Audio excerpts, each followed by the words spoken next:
ഭയം ഭക്തി ബഹുമാനം എന്ന സിനിമ ദിലീപിന് വളരെ നിർണായകമാണ്. കാരണം ഈ സിനിമ ദിലീപിന് ഒരു ജീവമരണ പോരാട്ടം തന്നെ ആയിരിക്കും ഈ സിനിമ. കാരണം ദിലീപിനിപ്പോൾ പണ്ടത്തെ ആ സ്റ്റാർ വാല്യൂ ഫുള്ളായിട്ട് ദിലീപിനില്ല.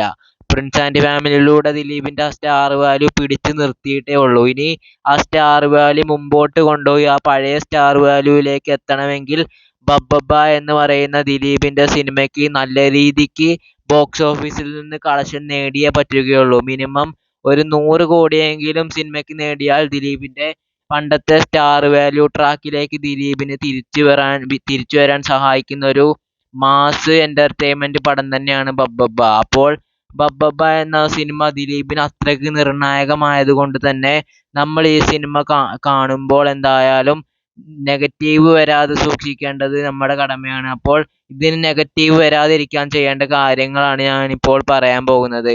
അപ്പോൾ ഈ സിനിമയ്ക്ക് നെഗറ്റീവ് വരാതിരിക്കാൻ നിങ്ങൾ ചെയ്യേണ്ട കാര്യമാണ്, നിങ്ങൾ വലിയ സ്റ്റോറി ഒന്നും നിങ്ങൾ എക്സ്പെക്റ്റ് ചെയ്ത് ഈ സിനിമ കാണാൻ പോകണ്ട. ദിലീപിൻ്റെ സിനിമകളിൽ നല്ല സ്റ്റോറി ഉണ്ടാകും കരുതി ഈ സിനിമയ്ക്ക് വലിയ സ്റ്റോറി ഒന്നും ഉണ്ടാകുമെന്ന് എനിക്ക് തോന്നുന്നില്ല. കാരണം ഇതൊരു ഫുൾ എൻ്റർടൈനർ സിനിമയാണ്. നമ്മളെ തിയേറ്ററുകളിൽ എൻജോയ് ചെയ്ത് കാണാൻ പറ്റുന്ന സിനിമയാണ്. അപ്പോൾ എന്തായാലും വലിയ കഥയോ ചെറിയ ലോജിക്കുകളോ ഒന്നും തന്നെ നിങ്ങൾ എക്സ്പെക്റ്റ് ചെയ്ത് പോകാൻ പാടില്ല. അങ്ങനെ പോയി കഴിഞ്ഞാൽ സിനിമയെ അത് ബാധിക്കും. അപ്പോൾ നിങ്ങളൊരു സ്റ്റോറി എക്സ്പെക്റ്റ് ചെയ്ത് പോകണ്ട. എൻ്റർടൈനർ, നിങ്ങൾക്ക് തിയേറ്ററുകളിൽ എൻജോയ് ചെയ്ത് കാണാൻ പറ്റുന്ന ഒരു സിനിമയാണ്.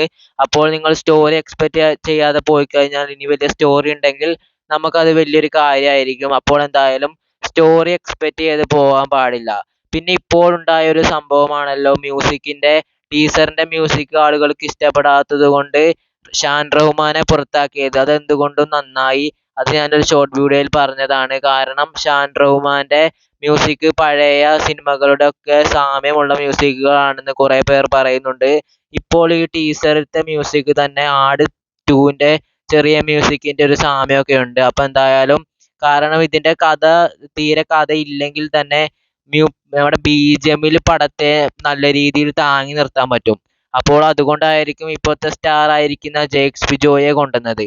അപ്പം മ്യൂസിക് സിനിമയ്ക്ക് വളരെ നിർണായകവും തന്നെയാണ്. ഇതിനെ പിടിച്ചു നിർത്താൻ കഥയില്ലെങ്കിൽ BGM-ലൂടെ നമുക്ക് പടത്തെ കയറ്റി കൊണ്ടുവരാൻ കഴിയും. അപ്പോൾ എന്തായാലും ഭയം ഭക്തി ബഹുമാനം എന്ന സിനിമ ദിലീപിന് വിജയമാകട്ടെ എന്ന് പറഞ്ഞുകൊണ്ട് നിർത്തുന്നു.